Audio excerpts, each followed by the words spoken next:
Ladies and gentlemen, please welcome the Honourable Bob Catter.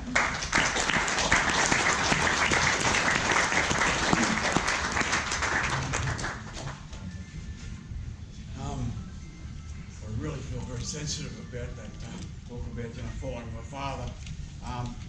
The biggest lie you ever get told in your life, it could be anything you wanted to.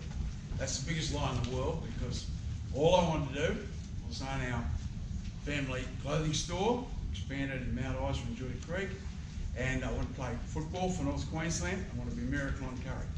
My old man told me he wouldn't back me to go on the council in Cloncurry. Then my uncle, who was much more popular than father, told me I couldn't. So that was the end of that one. My auntie got control of the shop, booted me out. That was the end of that one. And Sukarno invaded Borneo, and I was on my way to war in Indonesia, and that was the end of my football career. As a young bloke, I was and still am very much a rugby league fanatic. Been an executive or player all of my life, and when I decided, going to university might make me smart, right? Plus the fact there wasn't a lot of Sheilas in Cloncurry or Mount Isa.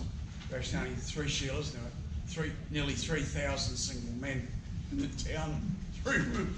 So we went to go to university, right? And Townsville started university, and I found out I couldn't go there. They only had 2 years of law and 1 year of arts, so there really wasn't a university there at all. I couldn't do anything that I needed to do or wanted to do. And I had enormous difficulty with that psychologically, that I had to leave North Queensland. I'd never been out of North Queensland in my entire life. And here I was forced to go to Brisbane. But the point of the story is, I was a very good rugby league player, tremendous speed, and we'd beaten Mackay and Townsville, and I hate to tell you, but Cairns, Charlestown's combined schools, and I scored half the tries, and I was picked the next year, later 17.5, for the North Queensland trials, so I was a real big shot when it came to playing football. I go to Brisbane, and they played a game there called Rugby Union, so I turned up, and they said, "What have you done?" "Oh, mate, you're going to be shocked when you see this." And I read it out, what I'd done. And his hand never moved. The biro never moved. And even though I was very young at the time, I thought this is rather interesting, because what you do in North Queensland does not exist as far as Brisbane is concerned. Now, I'm only a kid. All I'm interested in football. And I don't exist for them. So they relegated to me what was the equivalent of thirds at university. And I thought, well, maybe they are better than us. See, you don't know really. They might be better than us. I mean, heavens, there's 1 million people living down there. There's about 100,000 of us living up here. So maybe they are better than us. I think I scored 13 tries in 5 games, and then told the coach what he could do with his football team. And went up the road and played rugby league. But I have never, in the 50 or 60 years since, seen anything that has changed my opinion. It's not that they hate us. It's not that they don't care about us. We just don't exist for them. We just simply do not exist. This is their newspaper, the Courier Mail. And this is the front of their newspaper, the Sunday Mail. Our game changer. $2 billion for a new entertainment centre in Brisbane. This was 6 weeks ago. Right? $2 billion for an entertainment centre? They have got over $5 billion worth of pleasure domes on the south bank of the Brisbane River. $5 billion worth of pleasure domes. I was sitting there with senior departmental officials in $1 billion pleasure dome that the LNP Premier built for himself. And God is good, because he never made it into it. You know what? It was kicked out before it was finished.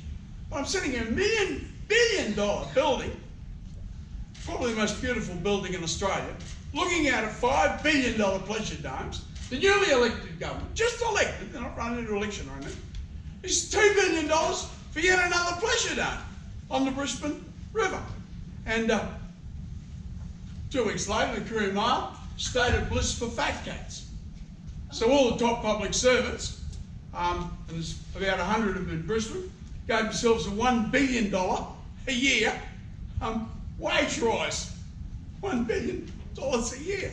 I mean, the whole Queensland budget is only $56 billion, and these top 100 public servants are paying themselves $3 billion a year, nearly 10% of the entire budget. And all the senior public servants are in Brisbane. There's absolutely no necessity for them to be in Brisbane. I mean, there's no mining in Brisbane. I've walked down the streets of Brisbane, there's no, bananas growing there, there's no sugarcane growing there. So what are 1,000 agricultural department employees doing in Brisbane? And I mean, that just ceases if we are talking about a new state for North Queensland. Just let me, I mean, figures don't really mean much, but $5 billion worth of pleasure domes. This new $5 billion tunnel will bring to $29 billion the tunnels in Brisbane. They'll have 29 kilometres of tunnels. Now, to put that in perspective, Sydney, with 5 times the population of Brisbane, 5.5 million people, had only 14 kilometres of tunnels. So Brisbane has got 29 kilometres of tunnels, and Sydney has only got 14 kilometres of tunnels. Now, you can't spend $7 billion a year on yet another tunnel and $2 billion on yet another pleasure dome and still have some money left over to spend something in North Queensland. 4 years ago, I went in to see the Main Roads Department and I said, well, what are our intentions? What's our spending for next year on road improvements? Because the alternative route through Charter's House is not even 2 lanes. I mean, Venuti, God bless him, has got it pretty close to happening, but it hasn't happened. Chilligo has no bitumen. It's 20 kilometres of dirt road to Chilligo. Well, there's about 4,000 or 5,000 people, 3,000 or 4,000, living at the end of that road. And I mean, we're spending this money in Brisbane, and it will continue to be spent in Brisbane. Now, one of the previous speakers, Fraser Anning, said 10 million hectares of irrigation in California. I said, that's a bit of irony, because that's the same figure that is under prickly acacia tree. If you get a sun map of Queensland 30 years ago, written across the centre of North Queensland is the best natural grasslands in Australia. Rich, rolling, black soil. It has a huge river, the 6th biggest river in Australia, the Flinders River, going right through the centre of it. Not one drop has been allocated for those people that live upon that plain. And as I said to this public servant, whilst I sit here in your Taj Mahal and look out at $5 billion worth of pleasure domes, and all that you're going to say to us is there'll be another $2 billion worth of pleasure domes next year, when I sit here and I hear you people saying, we can't cut down a tree, we can't improve our land, we can't take a drop of water out of our rivers, we've got no recreation areas because your crocodiles have taken them off us. When we say all of those things, you say, oh, we've got to protect the environment. I'll tell you how good you're protecting the environment. There are 10 million feral pigs running around now in North Queensland. And if ever there is a destructive animal, it is a pig. We've got no rifles to shoot them with. I'm not going to get behind trapping. We put the traps out, and we caught a cassowary and 5 little chicks in the first bloody week that bloody traps were out there. So I'm not going to go for traps. I'm not going to throw poisons all over the place. So the only answer is a rifle. And we're not allowed to have rifles. Effectively, they've just stopped us from having rifles. Now, let me just go back to the 10 million hectares of prickly trees. Nothing grows underneath a prickly acacia tree. It is just dead ground. So the grass cover is gone, which means when the monsoons come in, driven by a cyclonic trough, erosion on a massive scale occurs. So when we go and die and go to meet our good Lord, he'll say, well, I gave you the most beautiful country in the world. And I put this huge river through the centre of it. What did you do with it? What did you do with it? put a few million pigs in there to destroy it, and then you put prickly trees in there, which eroded it all away. So, you know, you are a very, very bad boy. Well, you know, we're North Queenslanders are not, you know, and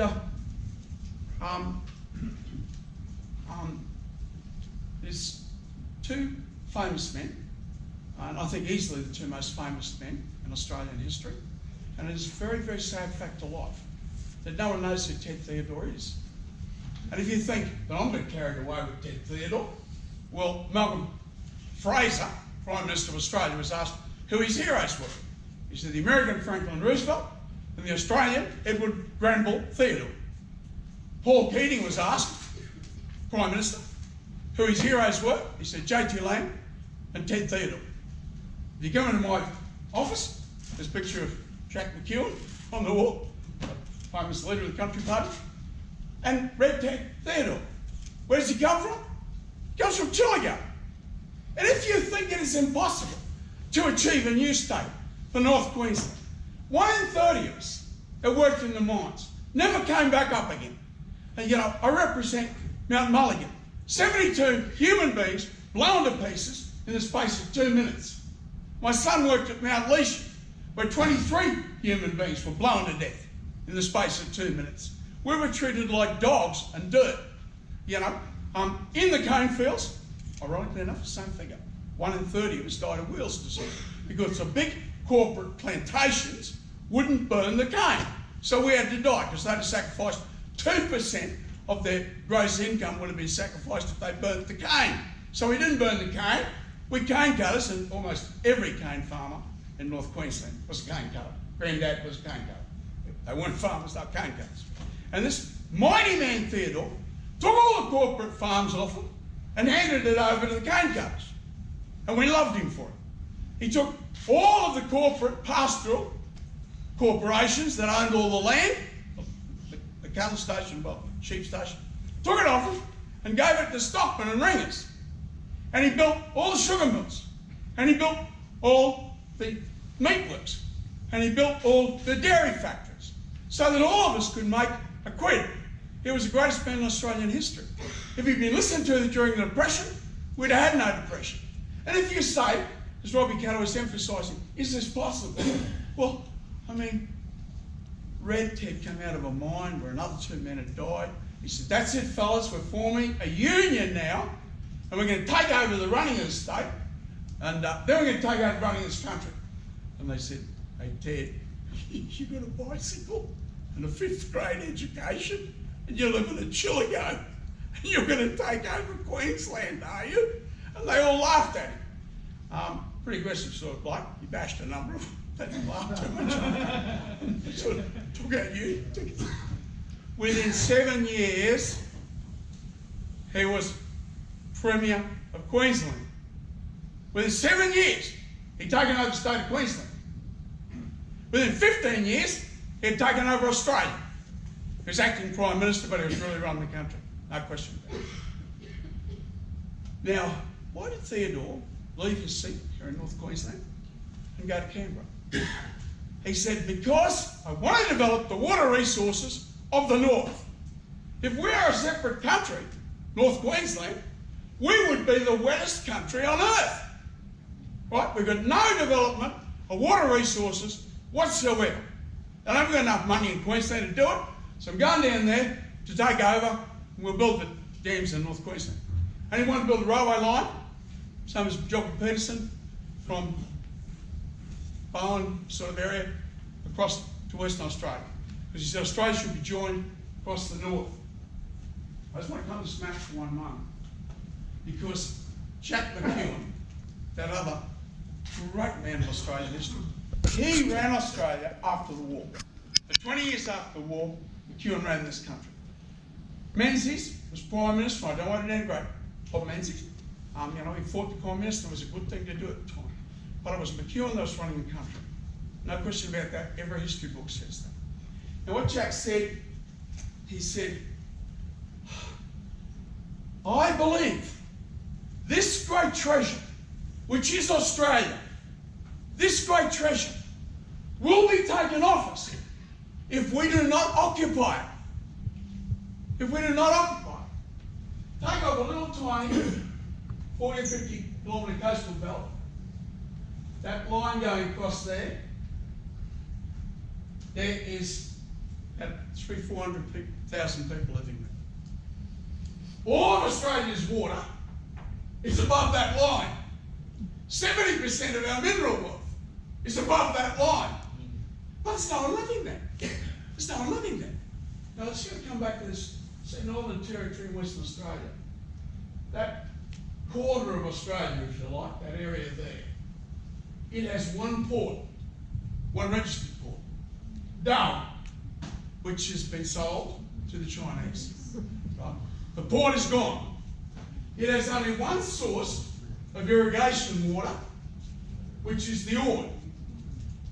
31 Australians asked for a permit to take water from the Ord. There's a little tiny bit called stage 1, but stage 2 and stage 3 is a big amount of water. 31 of them asked for it, all knocked back. They called for expressions of interest and gave all of the water of the Ord to the Chinese. The lady that represents this area in Parliament, there's no one living there, so there's only one state member of Parliament.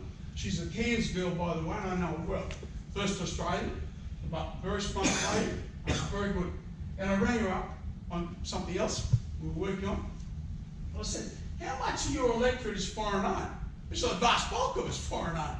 And she said, all that area along the Northern Territory border is foreign owned. Now, you know, Fraser Ann belonged to a party that said, you know, we're not to sell out to foreigners. Well, one of the reasons that Fraser and Rod Cullerton left was because it was decided by that party to agree to the Kidman sale.